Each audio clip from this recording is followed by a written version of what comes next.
Hi everybody, good morning. আজকে ছুটির দিনে আমি আপনাদেরকে ফিল্টার যেই রিয়েল কফিটা আছে সেটা বানানো দেখাচ্ছি। সো এটা হচ্ছে আমার কফি মেকার মেশিন। তো আপনারা বাসায় ইচ্ছা করলে এইভাবে আপনারা রিয়েল কফির টেস্টটা নিতে পারেন। তো চলুন আজকে দেখা যাক আমার ফিল্টার কফিটা কিভাবে আমি আপনাদের জন্য রেডি করি। দেখতে থাকুন আমার ভিডিও।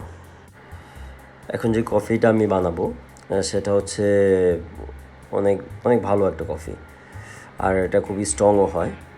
সো আপনারা এটার মাপ দেখবেন, মাপ দেখে বানাবেন, তাহলে খেতে ভালো লাগবে।